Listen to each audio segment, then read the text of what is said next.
Hello everyone, विश्व classes में आप सबका हार्दिक स्वागत है। लास्ट क्लास में मैंने आपको उदासीन बिंदु का कंसेप्ट और चुंबकीय बल रेखाओं की दिशा ज्ञात करने के नियमों के बारे में बहुत अच्छे से बताया हुआ था। आज की क्लास में भी कुछ महत्वपूर्ण बिंदुओं पर मैं चर्चा करूंगा। इसके साथ ही आप सबको ये मालूम होगा कि बोर्ड एग्ज़ाम के लिए जो एग्ज़ाम शेड्यूल है, जो परीक्षा का कार्यक्रम है, वो यूपी बोर्ड द्वारा जारी कर दिया गया है। यानी अब आपके पास जो समय है वो सीमित है और मैं चाहूँगा कि आप सब लोग इस सीमित समय को ज़्यादा से ज़्यादा उपयोग करें, इसका सदुपयोग करें। इसमें आपको अपना समय बर्बाद नहीं करना है। आपको जो पढ़ना है वो सार गर्भित पढ़ना है और अब सीख के चलना है। देखिए होता क्या है, जब सत्र चलता है हमारा, तो उस सत्र के दौरान हम जो भी विषय पढ़ते हैं उनको एक मानसिकता के साथ पढ़ते हैं। एक हमारी मानसिकता बन जाती है उस समय क्या कि इसको हम बाद में पढ़ लेंगे, इसको हम बाद में रिवाइज कर लेंगे, बाद में और समझ लेंगे। लेकिन ये जो बाद में वाला जो काम है ना, वो अब आपको बंद करना पड़ेगा। क्यों? क्योंकि अब आपके पास जो समय है वो सीमित रह गया है। इसलिए अब आपको जो भी पढ़ना है उसको कम्प्लीटली अभी से तैयार करते हुए चलना है। तो शुरू करते हैं आज की क्लास। आज मैं सबसे पहले आपको बताऊंगा धारावाही परिनालिका के बारे में। क्या होता है ये धारावाही परिनालिका और इसको बताना क्यों ज़रूरी है, ये सब समझते हुए आज चलते हैं। देखिए, मैंने आपको पिछली क्लास में ये बताया हुआ था, लास्ट जो क्लास है उसमें मैंने आपको बताया था धारावाही कुंडली के बारे में। धारावाही कुंडली के बारे में मैंने आपको बताया था, ठीक है। इसमें मैंने एक फिगर बनाया था, इस तरह से एक तार है, उसको मैंने कुंडली को हम कहते हैं कॉइल, है ना। तो इसको हमने कॉइल का रूप दे दिया था और इसके बीच में मैंने क्या जोड़ दी थी, एक बैटरी जोड़ी हुई थी और एक कुंजी जोड़ी थी। ये सारा हमने एक पूरा प्रबंध बनाया हुआ था, जिसके कारण क्या होता था, इस कुंडली में धारा प्रवाहित होती थी। तो इसे हम कहते हैं धारावाही कुंडली। विशेषता क्या होती है कि धारावाही कुंडली जो होती है वो एक चुंबक के समान व्यवहार करती है। क्यों? क्योंकि ओर्स्टेड महोदय ने 1820 में जो प्रयोग किया था, उसमें अपने प्रयोग के द्वारा उन्होंने ये सिद्ध करके दिखाया था कि यदि किसी तार में धारा प्रवाहित हो रही है तो उस तार के चारों ओर चुंबकीय क्षेत्र उत्पन्न हो जाता है।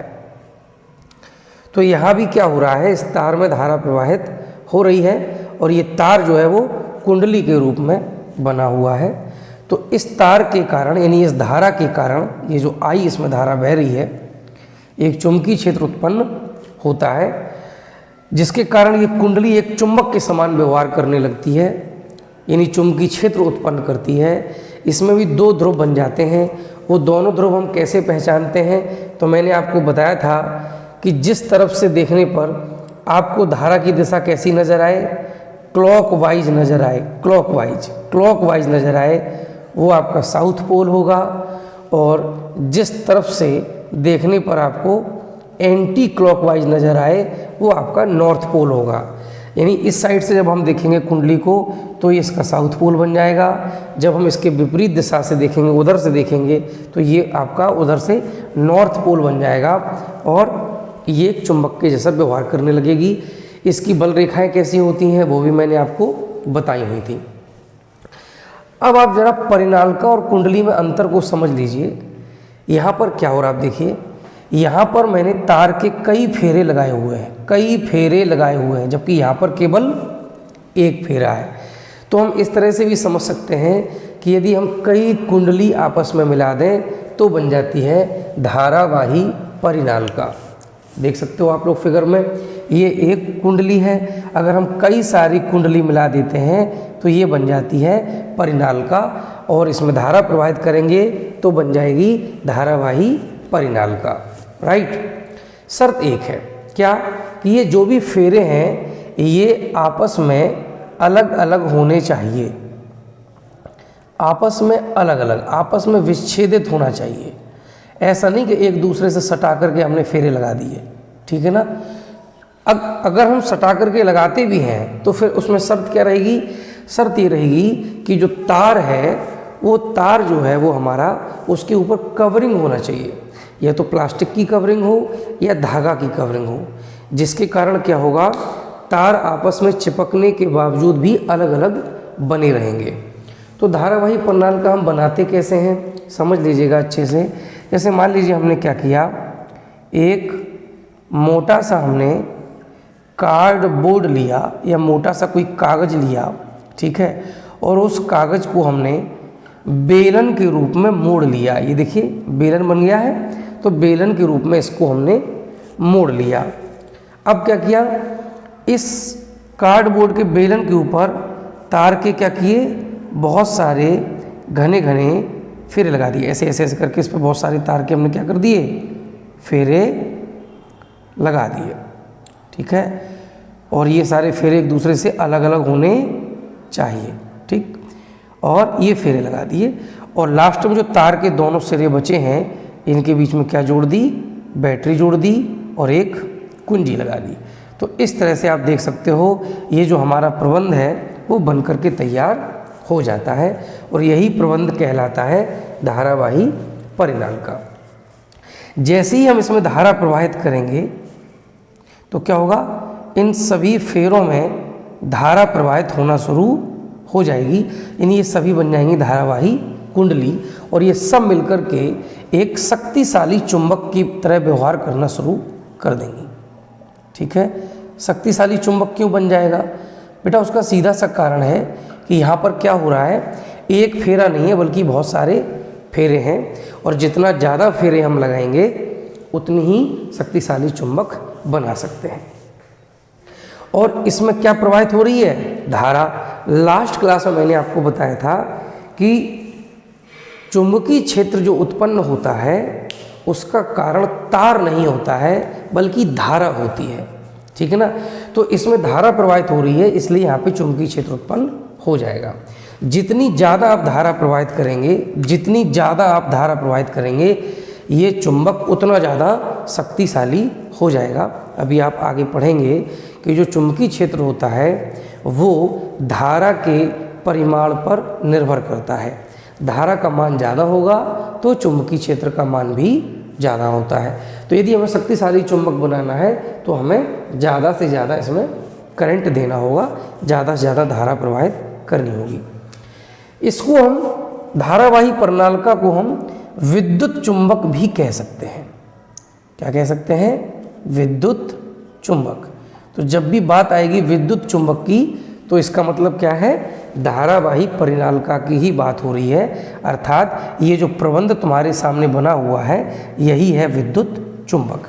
क्यों विद्युत चुंबक कह रहे हैं, क्योंकि ये एक चुंबक बन जाती है कब, जब इसमें विद्युत प्रवाहित होती है, अर्थात इसमें धारा प्रवाहित होती है तो ये चुंबक बन जाती है। और जो विद्युत चुंबक होते हैं ये बहुत ही काम के होते हैं। इनके द्वारा जो बहुत भारी मशीनें होती हैं उनको उठाने का काम किया जाता है। बड़ी बड़ी कुछ क्रेन टाइप की मशीनें होती हैं, उनमें ये नीचे प्रबंध लगा होता है। क्या होता है, मशीनों के माध्यम से उसमें हम बहुत ज़्यादा हैवी करंट फ्लो करते हैं तो वो शक्तिशाली चुंबक बन जाता है, और उसमें लोहे की जो बड़ी बड़ी मशीनें होती हैं वो चिपक जाती हैं। तो वो क्रेन क्या करती है, उन मशीनों को एक स्थान से दूसरे स्थान पर ले जाएगी, और जहाँ छोड़ना होगा वहाँ पर क्या होगा, मशीन के द्वारा स्विच होता है, स्विच को ऑफ कर देंगे तो इसमें जो धारा होगी वो बंद हो जाएगी, और जैसी धारा बंद होगी करंट बंद होगा, वैसे ही उसमें जो चुंबकत्व आया हुआ था, जो चुंबक बना हुआ था वो समाप्त हो जाएगा और वो मशीन वहीं पर छूट जाएगी। तो इस तरह से ये विद्युत चुंबक बहुत ही काम के होते हैं, और सबसे बड़ी इनकी विशेषता ये है कि इनमें आप जितना ज़्यादा करंट फ्लो करेंगे ये उतने ज़्यादा शक्तिशाली चुंबक बन जाते हैं, ठीक है। तो ये एक धारावाही प्रणालिका की बात है, ये भी एक चुंबक की तरह व्यवहार करती है। अब चुंबक है तो दो ध्रुव होंगे, उत्तरी ध्रुव होगा और दक्षिणी ध्रुव होगा। नियम क्या है? नियम हमारा वही है, जिस तरफ से देखने पर हमें धारा की दिशा क्लॉकवाइज नज़र आएगी वो साउथ पोल होगा, जिस तरफ से देखने पर हमें एंटी क्लॉकवाइज नज़र आएगी वो नॉर्थ पोल होगा। तो उस हिसाब से आप देखिएगा, आपको ये जो सिरा होगा वो हमारा साउथ पोल बन जाएगा और इधर का जो सिरा होगा वो नॉर्थ पोल बन जाएगा। तो इस तरफ से क्या होगा? नॉर्थ, और इस तरफ से साउथ। वैसे देखा जाए तो हर एक कुंडली में नॉर्थ साउथ होंगे, लेकिन इधर से साउथ साउथ साउथ होंगे और इधर से नॉर्थ नॉर्थ नॉर्थ होंगे, राइट। तो इस तरह से ये बन जाती है धारावाही प्रणालिका। अगर हम इसकी चुंबकीय बल रेखाओं को देखें तो वो कैसी प्राप्त होती हैं? तो चुंबकीय बल रेखाएं हमें इस तरह से प्राप्त होती हैं।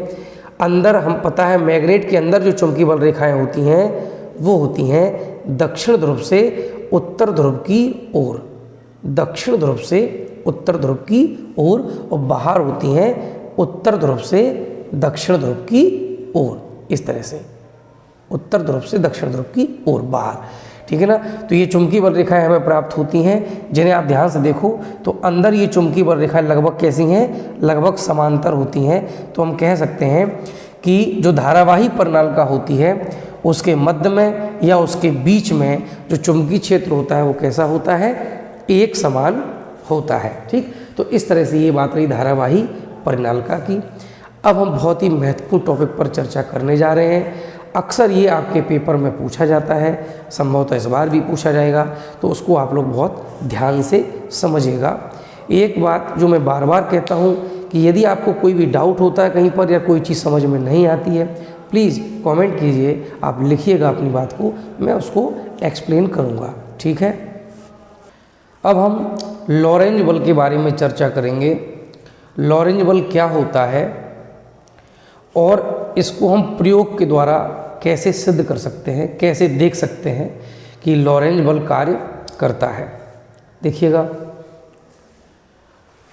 लॉरेंज बल किसे कहते हैं सबसे पहले ये समझना जरूरी है। तो मैंने पहले लिख दिया है, जब किसी धारावाही चालक तार को चुंबकीय क्षेत्र में रखा जाता है। कहाँ रखा जाता है? चुंबकीय क्षेत्र में। किसे?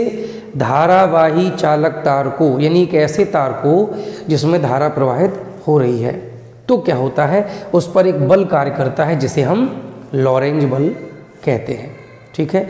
तो इसकी हेडिंग मैंने बनाई हुई है, चुंबकीय क्षेत्र में स्थित धारावाही चालक पर बल, और इसी को हम क्या कहेंगे? लॉरेंज बल। चूँकि लॉरेंज ने ये प्रयोग द्वारा देखा था, इसीलिए उनके नाम पर इसे लॉरेंज बल कहा जाता है। बहुत सिंपल है, जब चुंबकीय क्षेत्र में हम क्या करेंगे? एक धारावाही तार रखेंगे तो उस पर एक बल कार्य करता है जिसे हम कहते हैं लॉरेंज बल। क्या प्रयोग किया था?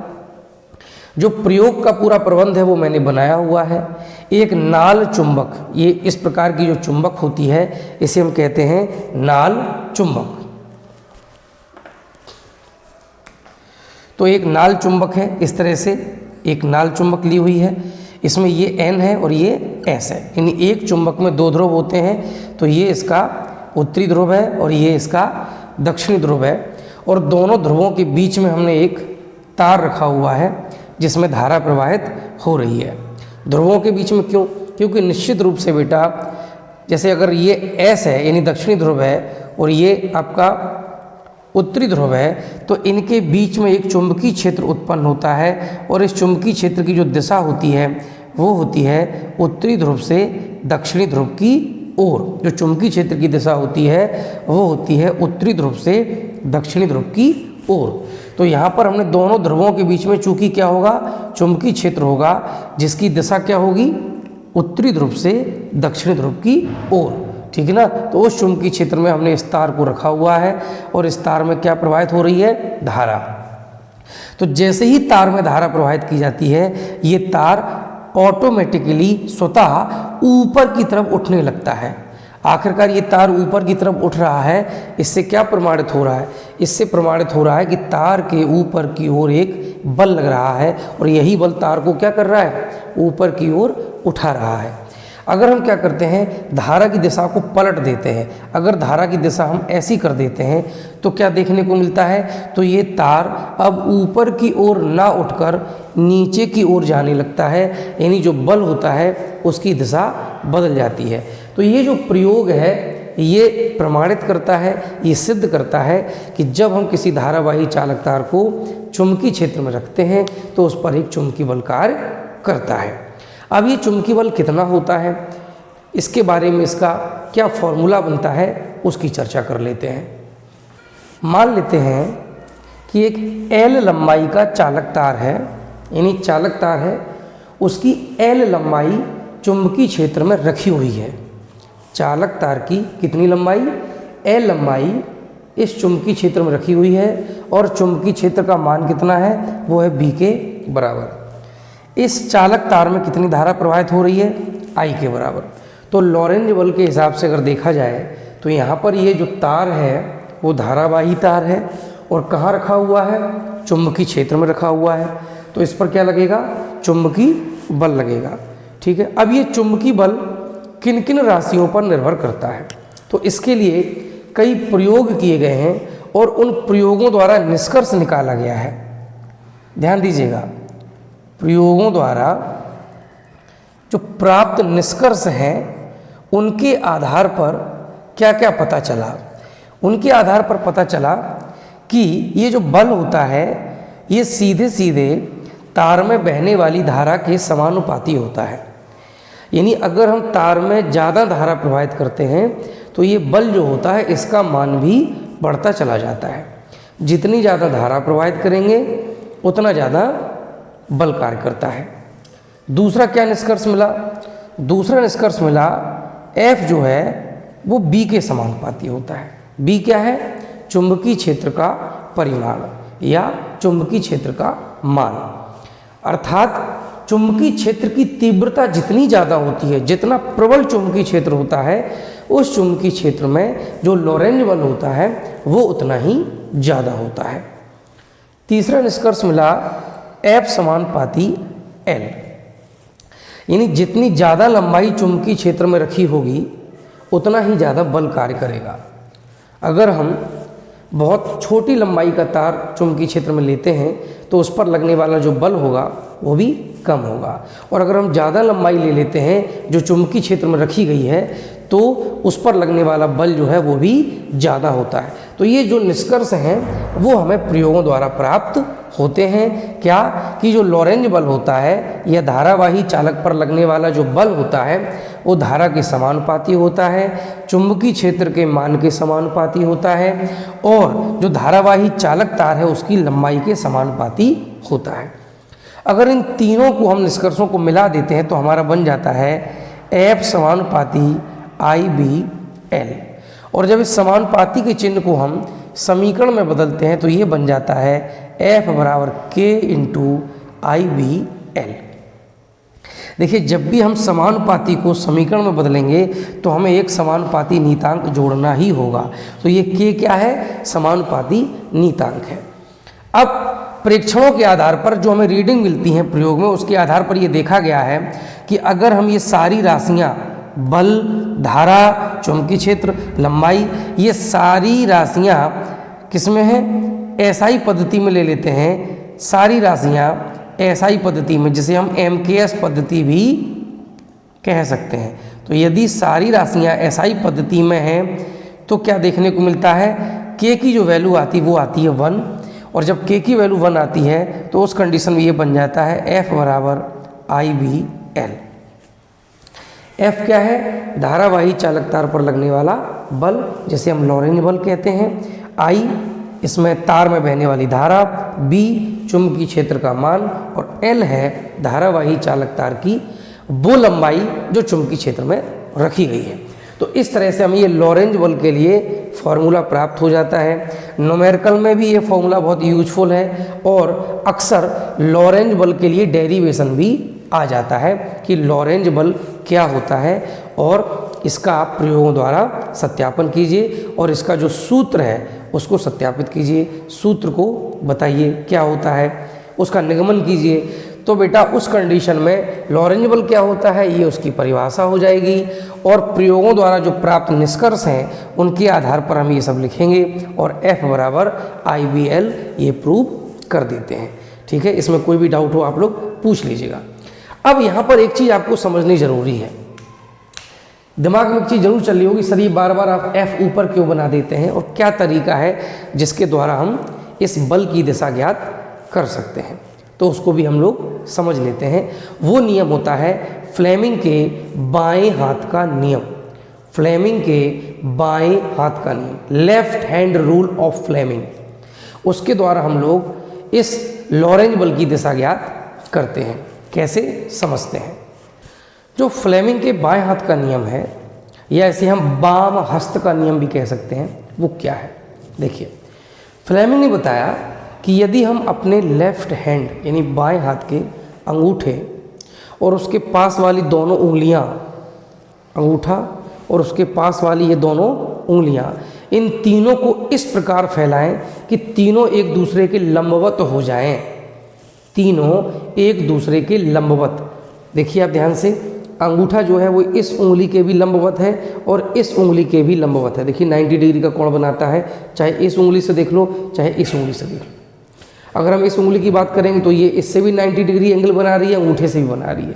अगर इस उंगली की बात करेंगे तो ये भी इन दोनों अंगूठे और उंगली के लंबवत है, यानी तीनों ही एक दूसरे के लंबवत हो जाएं, तो तीनों ही एक दूसरे के लंबवत हो गए। ठीक है, फिर क्या करना है? फिर यदि अंगूठे के पास वाली उंगली, यानी ये उंगली अंगूठे के पास है, ये उंगली चुंबकीय क्षेत्र की दिशा को बताती है। किसको बताती है? चुंबकीय क्षेत्र की दिशा को बताती है। और दूसरी उंगली धारा की दिशा को बताती है। तो अंगूठा तार पर लगने वाले बल की दिशा को प्रदर्शित करेगा। फिर से समझ लीजिए, अपने बाएं हाथ के अंगूठे और उसके पास की दोनों उंगलियों को इस प्रकार फैलाएं कि तीनों एक दूसरे के लंबवत हो जाएं। तब यदि पहली उंगली चुंबकीय क्षेत्र की दिशा में और दूसरी उंगली धारा की दिशा में है, तो अंगूठा चुंबकीय बल की दिशा को प्रदर्शित करेगा या लॉरेंज बल की दिशा को बताएगा। तो इस हिसाब से क्या नियम बन गया? सबसे ऊपर ये क्या है? अंगूठा ये बल को बताएगा, तो ये हो गया हमारा बल F, ठीक है। और ये क्या हो गया? चुंबकीय क्षेत्र हो गया B, और ये हो गई धारा I। तो इस तरह से ये नियम बन जाएगा FBI। तो FBI क्या है? FBI है अमेरिका की security agency, federal bureau of investigation. ये है अमेरिका की एक सिक्योरिटी एजेंसी है, ठीक है। तो आप उससे याद कर लीजिएगा कि जो फ्लेमिंग के बाएं हाथ का नियम है वो है FBI, यानी सबसे पहले अंगूठा ये चुंबकीय बल को बताएगा, B यानी कि मैग्नेटिक फील्ड है, और I यानी कि करंट है। तो इस तरीके से FBI, ये क्रम आपको याद करना है। तीनों एक दूसरे के लंबवत होने चाहिए। अब जरा आप यहाँ देखिए क्या हो रहा है। जो चुंबकीय क्षेत्र है वो ऐसे है, ऐसे माने अब बोर्ड पर मैंने बनाया हुआ है, इसका मतलब ये है कि चुंबकीय क्षेत्र को आप बोर्ड के तल में ले सकते हैं, इस तरीके से ये है चुंबकीय क्षेत्र, ठीक है। और जो तार रखा हुआ है वो चुंबकीय क्षेत्र के लंबवत रखा है और धारा जा रही है अंदर की ओर। आप देखिए इस तरह से तार मैंने बनाया हुआ है। तो ये मान लीजिए हमारा तार है, ठीक है, और धारा जा रही है अंदर की ओर, और ये है चुंबकीय क्षेत्र की दिशा। तो अब हमें बल की दिशा ज्ञात करनी है। तो देखिए बड़ा आसान है। ये वाली उंगली किसमें? चुंबकीय क्षेत्र की दिशा में। देखिए चुंबकीय क्षेत्र इधर है, तो ये चुंबकीय क्षेत्र की दिशा में। ये वाली उंगली धारा की दिशा में। धारा कहाँ है? अंदर की ओर। बेटा यहाँ पे देखिए बोर्ड है इसलिए ऊपर की ओर दिख रही है, ये कहाँ है? अंदर की ओर है, और इसीलिए मैंने आई को ऐसे ना बना करके ऐसे बनाया हुआ है, यानी धारा कहाँ है? अंदर की ओर है, और चुंबकीय क्षेत्र इसके लंबवत है, ठीक है ना। तो इस तरह से चुंबकीय क्षेत्र हो गया इस बोर्ड के तल में, और धारा हो गई अंदर की ओर। तो ये देखिए चुंबकीय क्षेत्र, ये धारा की दिशा। अब अंगूठा कहाँ है? ऊपर की ओर, यानी जो चुंबकीय बल लगेगा वो ऊपर की ओर कार्य करेगा, ठीक है। इस तरह से ये लॉरेंज बल होता है, और लॉरेंज बल की दिशा हम फ्लेमिंग के बाएं हाथ के नियम से ज्ञात कर सकते हैं। अब यहाँ पर एक चीज़ आप देख सकते हैं कि तार चुंबकीय क्षेत्र के लंबवत रखा हुआ है। यदि हम तार को चुंबकीय क्षेत्र के लंबवत ना रखें, क्या तब भी इस लॉरेंज बल का मान यही होगा? जी नहीं, तब बदल जाएगा। क्या? वो लिख लेते हैं और समझ लेते हैं। यदि हम ये कहें कि धारा और चुंबकीय क्षेत्र, धारा व चुंबकीय क्षेत्र की दिशाओं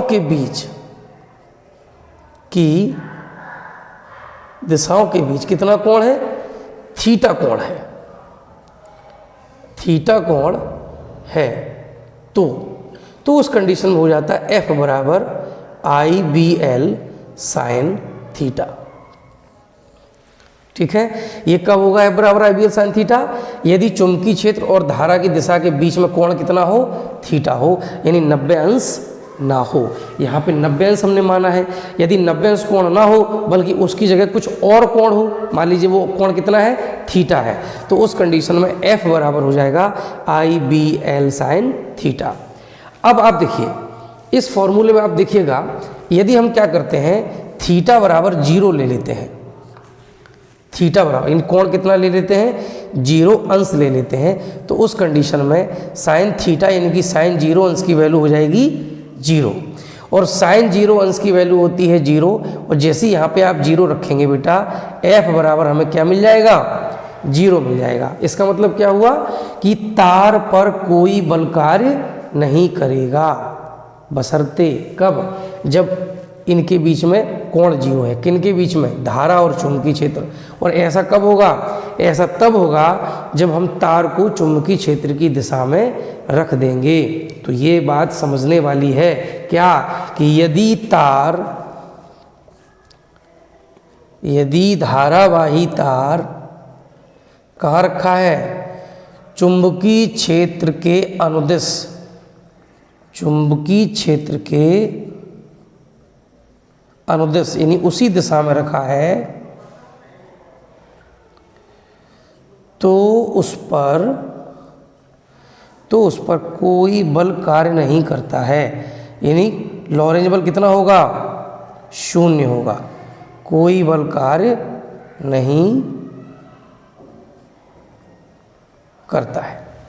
ठीक है, अब बात करते हैं गतिमान आवेश पर चुंबकीय बल। देखिए ये आखिरकार कहाँ से निकल के आया? हमने अभी पढ़ा कि यदि किसी तार में धारा प्रवाहित हो रही है और उसको हम चुंबकीय क्षेत्र में रख देंगे तो उस पर बल कार्य करेगा, जिसे हम कहेंगे लॉरेंज बल। और मैंने आपको ये बार बार बताया है कि यहाँ पे इम्पोर्टेंस तार की नहीं है, इम्पोर्टेंस है धारा की। धारा बह रही है इसलिए चुंबकीय बल कार्य कर रहा है। यदि धारा का प्रवाहित होना बंद कर दिया जाए, यानी करंट का फ्लो रोक दिया जाए, तो क्या चुंबकीय बल कार्य करेगा? नहीं। कैसे? आप देखिए फॉर्मूला क्या कहता है? फॉर्मूला कहता है F बराबर IBL साइन थीटा। यहाँ पे हम I को 0 कर देते हैं, मान लेते हैं कि उस तार में कोई धारा प्रवाहित नहीं हो रही है, और उस कंडीशन में क्या होगा? उस कंडीशन में F बराबर हो जाएगा 0, अर्थात उस तार पर कोई बल कार्य नहीं करेगा। तो यहाँ पे इम्पोर्टेंस तार की नहीं है, इम्पोर्टेंस है धारा की, कि धारा प्रवाहित हो रही है और इसीलिए चुंबकीय बल कार्य कर रहा है, इसीलिए चुंबकीय क्षेत्र उत्पन्न हो रहा है। दोनों बातें आप समझिएगा। और धारा क्या होती है? धारा होता है गतिमान आवेश। धारा हम किसको कहते हैं? करंट कुछ स्पेशल चीज़ है, अलग से कुछ आती है? नहीं। जब आवेश एक निश्चित दिशा में गतिमान होता है तो उसके प्रवाहित होने की दर जो होती है वही धारा का मान होता है। आवेश के प्रवाह की दर, ये मैंने आपको पहले चैप्टर में पढ़ाया हुआ है। आवेश प्रवाह की दर, यही क्या कहलाती है? यही तो है धारा। और आवेश प्रवाह की दर का मतलब क्या होता है? आवेश प्रवाह की दर का मतलब होता है प्रति सेकंड या एकांक समय में प्रवाहित आवेश की मात्रा। प्रवाहित आवेश की मात्रा, एक सेकंड में जितना आवेश प्रवाहित होता है उसी को हम कहते हैं विद्युत धारा। तो विद्युत धारा क्या है? अगर आवेश प्रवाहित होगा, आवेश एक निश्चित दिशा में गति करेगा तो धारा प्रवाहित होगी, और धारा प्रवाहित होगी और चुंबकीय क्षेत्र में होगी तो उस पर चुंबकीय बल कार्य करेगा। बस यहीं से ये हमारा कंसेप्ट निकल करके आता है, गतिमान आवेश पर चुंबकीय बल। अर्थात अगर हम किसी आवेश को गति कराएं, कहाँ, चुंबकीय क्षेत्र में, तो उस आवेश पर भी एक बल कार्य करेगा। कौन सा बल? लॉरेंज बल। वही बल है अभी भी। क्यों? क्योंकि यहाँ पे आवेश गति कर रहा है और गतिमान आवेश ही कैसे व्यवहार करता है? धारा।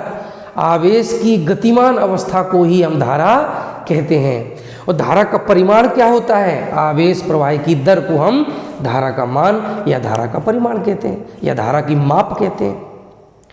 तो यहाँ से ये चीज निकल के आती है कि जब आवेश गति करेगा तो उस पर चुंबकीय बल कार्य करेगा। कितना? देखिए, मान लेते हैं कि चुंबकीय क्षेत्र कितना है? चुंबकीय क्षेत्र B के बराबर, यानी ये मान लीजिए हमारा चुंबकीय क्षेत्र है B के बराबर।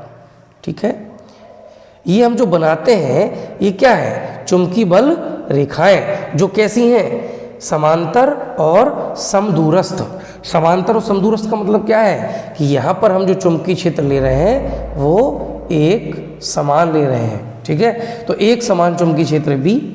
अब इस चुंबकीय क्षेत्र में मान लीजिए कि कितना आवेश? Q आवेश यहाँ से यहाँ तक प्रवाहित होता है। कितने समय में? T समय में। Q आवेश T समय में प्रवाहित होता है और इस आवेश की जो चाल है, जो आवेश की स्पीड है, वो मान लो कितनी है? V है। और T समय में ये आवेश जब यहाँ से चला है और ये यहाँ तक पहुँच गया है, तो इसने ये जो दूरी तय करी है वो मान लो कितनी है? L है। आवेश गति करेगा बेटा तो क्या होगा? वो T समय में एक स्थान से दूसरे स्थान तक पहुंच जाएगा। तो हमने मान लिया कि ये आवेश यहाँ से चला और T समय में यहाँ तक पहुंच गया, तो ये जितनी दूरी है वो कितनी है? L है। और आवेश जब गति कर रहा है, यानी यहाँ से यहाँ तक जा रहा है, तो ये हो गया हमारा गतिमान आवेश। और जो गतिमान आवेश होगा वही तो धारा होता है। तो धारा का परिमाण कितना होता है? देखिए, अभी मैंने आपको बताया प्रति सेकंड प्रवाहित आवेश की मात्रा को हम धारा की माप कहते हैं। यहाँ पर बेटा कितना आवेश प्रवाहित हुआ है? Q। कितने समय में? T समय में। तो एकांक समय में Q/T। T समय में जो प्रवाहित आवेश है वो कितना है? Q है। तो एकांक समय में, एकांक समय को हम प्रति सेकंड भी कह सकते हैं। तो एकांक समय में कितना आवेश प्रवाहित होगा? Q/T। और इसी को हम कहते हैं धारा। तो I की जो वैल्यू होगी वो बराबर हो जाएगी Q/T। एक चीज, अब इस T समय में ये जो दूरी तय करी आवेश ने वो कितनी करी? L। आवेश की गति कितनी है? चाल कितनी है? V। तो दूरी बराबर होता है चाल गुणा समय। तो L बराबर हो जाएगा V × T। यहाँ पे L क्या है? आवेश द्वारा तय की गई दूरी। और ये जो दूरी है यही तो L लंबाई के तार के जैसा व्यवहार करेगी। जैसे कि यहाँ पर एक तार रखा हो जिसकी लंबाई कितनी हो? L हो और उसमें कितनी धारा बह रही हो? I धारा बह रही हो। क्योंकि यहाँ से यहाँ तक आवेश गतिमान है तो ये एक धारा अवयव बन जाएगा, यानी एक ऐसा तार का टुकड़ा बन जाएगा जिसमें धारा प्रवाहित हो रही है। तो ये कितनी लंबाई है? L। तो L बराबर हो जाएगा V × T। दूरी बराबर चाल गुणा समय। अब देखिए F बराबर क्या है? F बराबर है I/B/L sin थीटा। यहाँ पर हम क्या करेंगे? I की वैल्यू Q/T × B, L की value V × T × sin theta. यहाँ T से T कैंसिल हो जाएगा तो F बराबर हो जाएगा QV/B sin थीटा। तो ये जो फॉर्मूला है, ये फॉर्मूला या ये फॉर्मूला I/B/L sin थीटा, ये दोनों फॉर्मूले वास्तव में एक ही हैं। बस अंतर ये है, ये कब काम करेगा? जब गतिमान आवेश की बात आएगी, और ये कब काम करेगा? जब धारावाही चालक तार की बात आएगी। ठीक है, तो ये भी लॉरेंज बल है और ये भी लॉरेंज बल है। क्लियर? तो ये हो गया गतिमान आवेश पर चुंबकीय बल। अब यहाँ से हम चुंबकीय क्षेत्र का मान निकालने की कोशिश करेंगे। हमने आपको पिछली क्लासेस में बताया हुआ है कि चुंबकीय क्षेत्र एक सदिश राशि है, अर्थात इसे व्यक्त करने के लिए हमें परिमाण और दिशा दोनों की आवश्यकता होती है। अब चुंबकीय क्षेत्र की जो दिशा होती है वो हम ज्ञात करते हैं किससे? चुंबकीय बल रेखाओं के द्वारा। वो हम आपको बता चुके हैं। अब बात बची थी परिमाण की। कि चुंबकीय क्षेत्र का परिमाण जो होगा, जिसे हम चुंबकीय क्षेत्र की तीव्रता भी कह सकते हैं, जिसे हम चुंबकीय क्षेत्र की माप भी कह सकते हैं, वो हमें कैसे पता चलेगा। चलिए तो देखते हैं इस फॉर्मूले को, F बराबर IBL साइन थीटा को। यहाँ पर हम ये मान लेते हैं कि जो तार है वो लंबवत रखा हुआ है किसके, चुंबकीय क्षेत्र के। और यदि तार चुंबकीय क्षेत्र के लंबवत रखा होगा तो थीटा की वैल्यू होगी 90 डिग्री। और उस कंडीशन में हमारा F बराबर हो जाएगा IBL साइन 90 डिग्री। और साइन 90 डिग्री की जो वैल्यू होती है बेटा वो होती है 1। तो यहाँ पे हो जाएगा हमारा F बराबर IBL। ये हम निकाल भी चुके थे पहले कि यदि तार चुंबकीय क्षेत्र के लंबवत रखा है तो F बराबर IBL होगा। B है चुंबकीय क्षेत्र की माप, या चुंबकीय क्षेत्र का परिमाण, या चुंबकीय क्षेत्र की तीव्रता, तीनों बातें एक ही हैं। तो यहाँ से अगर हम B की वैल्यू निकालें तो वो हो जाएगी F upon IL। B equals to हो जाएगा F अपॉन IL। अब यहाँ से हम B को निकालेंगे कि आखिरकार हम चुंबकीय क्षेत्र का जो मान है, जो उसका परिमाण है, उसको हम कैसे परिभाषित करें। तो B इक्वल्स टू हो गया है F अपॉन IL। अब यहाँ पे हम क्या करते हैं, I की जो वैल्यू ले लेते हैं वो ले लेते हैं 1 एम्पियर। यानी हमने जो तार रखा हुआ है चुंबकीय क्षेत्र में, क्षेत्र के लंबवत, उसमें हमने कितना करंट फ्लो किया, 1 एम्पियर, यानी 1 एम्पियर धारा प्रवाहित करी, या कह सकते हैं एकांक धारा प्रवाहित करी। L की वैल्यू ले लेते हैं 1 मीटर, 1 मीटर, यानी जो तार हमने लिया है वो 1 मीटर लंबा लिया है। ठीक है, दो काम हमने करे, जो हमने तार लिया है वो 1 मीटर लंबा लिया है और उसको चुंबकीय क्षेत्र के लंबवत रख दिया, और लंबवत रखने के बाद उसमें जो करंट फ्लो कराया है, जो धारा प्रवाहित कराई है, वो 1 एम्पियर कराई है। उस स्थिति में क्या होगा, आप देखिए I की वैल्यू 1 एम्पियर, L की वैल्यू 1 मीटर। जब हम ऐसा करेंगे तो B इक्वल्स टू हमारा हो जाएगा F। संख्यात्मक रूप से, संख्यात्मक रूप से, ये अलग से क्या है संख्यात्मक रूप। देखो बेटा, B है चुंबकीय क्षेत्र और F है बल। क्या चुंबकीय क्षेत्र और बल कभी बराबर हो सकते हैं? नहीं। क्यों? क्योंकि बल एक अलग राशि है और चुंबकीय क्षेत्र एक अलग राशि है। केवल इनकी संख्याएं बराबर हो सकती हैं, जो नंबर वैल्यूज हैं वो बराबर हो सकती हैं। कैसे, वो भी सुन लो। जैसे मैं लिखता हूँ 1 मीटर बराबर लिख देता हूँ 1 किलोग्राम। क्या ये कभी हो सकता है? ये कभी नहीं हो सकता। क्यों? क्योंकि ये है लंबाई और ये है द्रव्यमान। क्या लंबाई को द्रव्यमान के बराबर किया जा सकता है? कभी नहीं किया जा सकता है। फिर इनकी जो संख्यात्मक मान, इसका कितना है 1 और इसका कितना 1, इनके संख्यात्मक मान कैसे हैं? वो बराबर है। तो बस यहाँ पे B इक्वल्स टू F का मतलब ये हुआ कि जो चुंबकीय क्षेत्र का संख्यात्मक मान होगा वो बल के संख्यात्मक मान के बराबर होगा। कब? जब हम तार में एकांक धारा प्रवाहित करें और तार की लंबाई एकांक हो। तो अगर हमें चुंबकीय क्षेत्र को परिभाषित करना हो तो हम कैसे करेंगे, देखिएगा।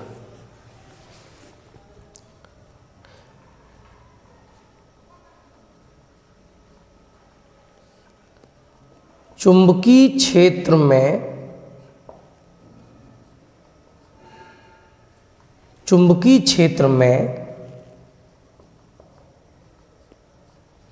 क्षेत्र के लंबवत रखे, चुंबकीय क्षेत्र में क्षेत्र के लंबवत रखे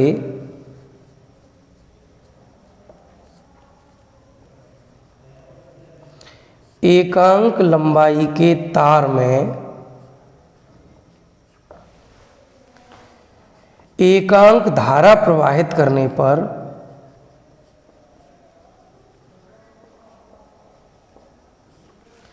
एकांक धारा प्रवाहित करने पर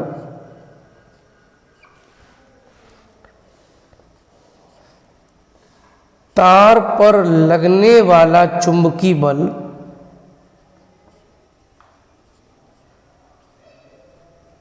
तार पर लगने वाला चुंबकीय बल संख्यात्मक रूप से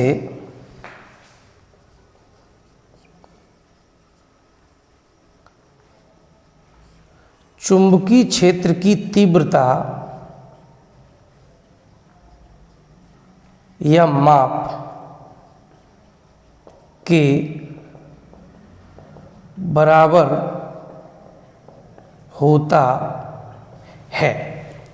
ठीक है, तो जो चुंबकीय क्षेत्र की तीव्रता है वो चुंबकीय बल के संख्यात्मक रूप से बराबर होगी, यानी बी और एफ बराबर होंगे, बशर्ते कब, जब हम एक तार लेते हैं जिसकी लंबाई एकांक है, उसमें एकांक धारा प्रवाहित करते हैं और उसको हम चुंबकीय क्षेत्र में क्षेत्र के लंबवत रख देते हैं, तो ये हमारी परिभाषा बन जाती है चुंबकीय क्षेत्र की तीव्रता की। ठीक है, अब यहाँ पर हम चुंबकीय क्षेत्र का मात्रक भी ज्ञात कर सकते हैं, यानी बी का मात्रक भी ज्ञात कर सकते हैं। देखिए कैसे, जो बी का मात्रक होगा, जो चुंबकीय क्षेत्र का मात्रक होगा वो किसके बराबर होगा, देखिए बी बराबर क्या है, F divided by I into L. तो जो बी का मात्रक होगा वो बराबर होगा एफ का मात्रक डिवाइडेड बाई आई का मात्रक इंटू एल का मात्रक। एफ का मात्रक क्या होता है, न्यूटन, आई का मात्रक एम्पियर, एल का मात्रक मीटर। तो इस तरह से जो चुंबकीय क्षेत्र का मात्रक है वो हो जाता है न्यूटन प्रति एम्पियर इंटू मीटर। ठीक है, इसके अलावा एक और मात्रक होता है चुंबकीय क्षेत्र का, वो होता है वेबर प्रति मीटर स्क्वायर। ये कहाँ से आता है, वो चुंबकीय फ्लक्स से आता है, मैं आगे आपको बताने की कोशिश करूँगा। तो जो चुंबकीय क्षेत्र का मात्रक है वो होगा न्यूटन प्रति एम्पियर मीटर या वेबर प्रति मीटर स्क्वायर। एक मात्रक और होता है चुंबकीय क्षेत्र का, एक अन्य मात्रक क्या होता है, वो होता है गॉस।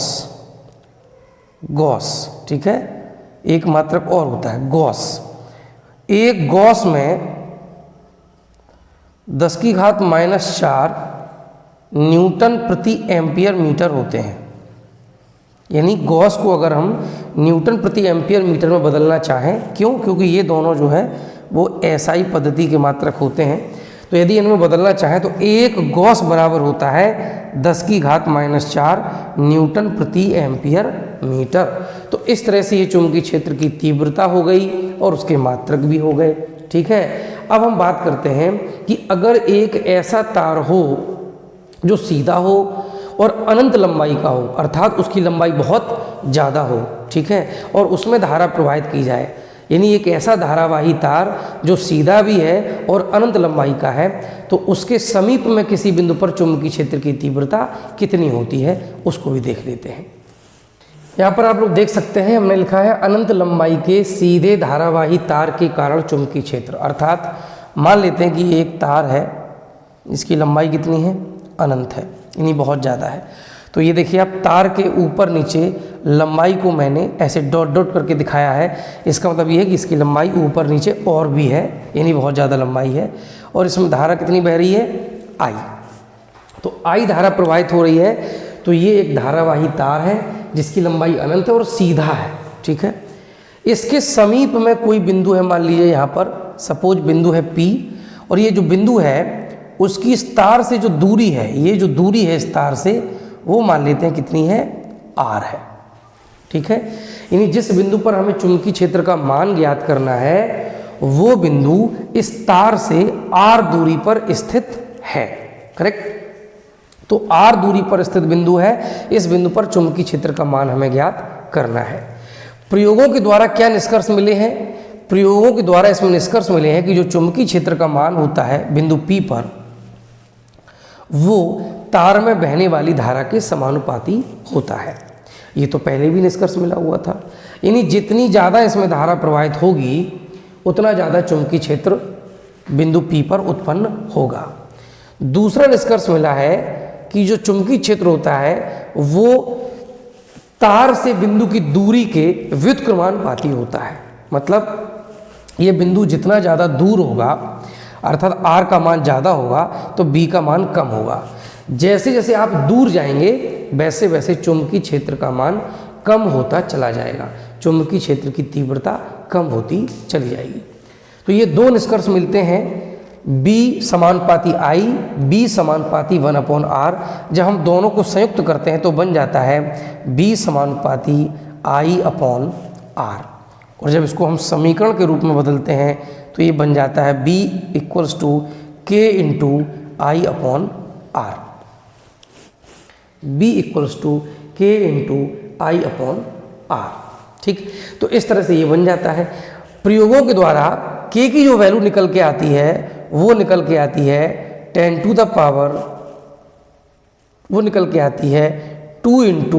10⁻⁷ न्यूटन प्रति एम्पियर स्क्वायर।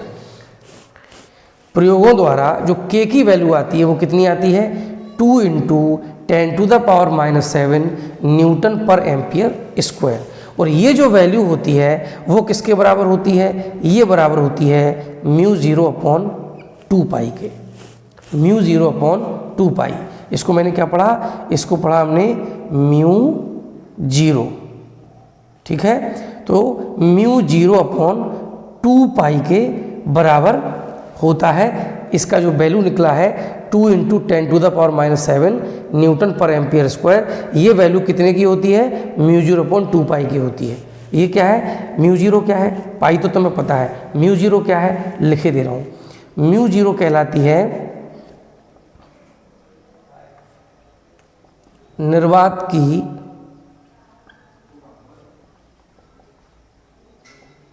चुंबकशीलता। क्या कहलाती है, निर्वात की चुंबकशीलता। तो बेटा ये क्या होती है ये आप हायर क्लासेस में पढ़ेंगे, अभी आपको ज़रूरत नहीं बताने की क्योंकि समय कम है और मैं ज़्यादा अब नहीं चाहता हूँ कि बार बार उन चीज़ों को डिस्क्राइब किया जाए जो आपको आगे पढ़ने को मिलेंगे। ठीक है, आप 11th-12th में इसको पढ़ेंगे, क्या होती है चुंबकशीलता आपको डिटेल में बताएंगे। तो μ0 को हम कहते हैं निर्वात की चुंबकशीलता, ये एक कांस्टेंट होता है। तो μ0/2π ये पूरा का पूरा क्या हो जाएगा, नियतांक हो जाएगा। तो उस हिसाब से जो B की वैल्यू होगी वो हो जाएगी B = μ0/2π × I/r। ठीक है, तो ये हमारा फॉर्मूला बन जाता है μ0/2π × I/r। ये वैल्यू किसकी होगी, चुंबकीय क्षेत्र की होगी। कब, जब अनंत लंबाई का सीधा धारावाही तार लिया गया है। करेक्ट, I तार में बहने वाली धारा, R उस बिंदु की तार से दूरी जिस पर हमें चुंबकीय क्षेत्र का मान ज्ञात करना है। यहाँ पे एक बात आती है कि ये न्यूटन पर एम्पियर स्क्वायर ये कहाँ से आ गया। तो बेटा वो आप देख सकते हो, यहाँ से अगर हम K की वैल्यू निकालेंगे तो K = हो जाएगा B × R/I। और जो B है चुंबकीय क्षेत्र उसका मात्रक हम पहले ही पढ़ चुके हैं, न्यूटन प्रति एम्पियर मीटर। इनटू में R का मात्रक मीटर, डिवाइडेड बाई I का मात्रक एम्पियर। तो देखिए मीटर से मीटर हो जाएगा कैंसिल और ये एम्पियर का एम्पियर में गुणा होगा तो ये हो जाएगा न्यूटन पर एम्पियर स्क्वायर। तो जो भी कांस्टेंट होगा उसका मात्रक होता है न्यूटन पर एम्पियर स्क्वायर और उसकी प्रयोगों द्वारा वैल्यू इतनी आती है और ये वैल्यू μ0/2π के बराबर होती है। चुंबकीय क्षेत्र से संबंधित आपको ये बहुत महत्वपूर्ण नियतांक देखने को मिलेगा μ0/4π और इसकी वैल्यू होती है 10⁻⁷ न्यूटन पर एम्पियर स्क्वायर। ये आपको बहुत ज़्यादा देखने को मिलता है। और वैद्युत क्षेत्र में आपको एक कांस्टेंट मिलता है 1/4πε0। यहाँ ε0 को हम कहते हैं एप्सिलॉन। तो ε0 या ε0 भी पढ़ते हैं। तो ε0 इसे हम कहते हैं निर्वात की वैद्युतशीलता। ये हम आपको आगे पढ़ाएंगे। तो इस तरह से ये हो गया अनंत लंबाई के सीधे धारावाही तार के कारण उत्पन्न चुंबकीय क्षेत्र। आज की क्लास को हम ज़्यादा लंबी नहीं रखते हैं। अब वैद्युत मोटर क्या होता है और किस सिद्धांत पर काम करता है, वैद्युत चुंबकीय प्रेरण क्या होता है, ये सब हम आपको आगे की क्लास में पढ़ाएंगे। बहुत इंटरेस्टिंग होने वाला है, बहुत इम्पॉर्टेंट है। यदि आपको पढ़ाई हुई क्लास में कुछ भी समझ में नहीं आया हो, कोई भी डाउट हो, प्लीज़ आप पूछिएगा कमेंट सेक्शन में या टेलीग्राम पर जाइएगा। टेलीग्राम डाउनलोड कीजिए प्ले स्टोर से और उस पर आप विश्व गुरु क्लासेस सर्च करेंगे तो ग्रुप आ जाएगा खुल करके। उसको आप ज्वाइनिंग के लिए रिक्वेस्ट भेज दीजिएगा, हम उसमें आपको ज्वाइन कर लेंगे। आप वहाँ पर भी अपना क्वेश्चन पूछ सकते हैं। यदि आपको क्लास अच्छी लगी हो तो एप्रिशिएट कीजिएगा, अपने साथ के ज़्यादा से ज़्यादा लोगों को शेयर कीजिएगा और ज़्यादा से ज़्यादा लोगों को सब्सक्राइब कराइएगा। मिलते हैं अगली क्लास में।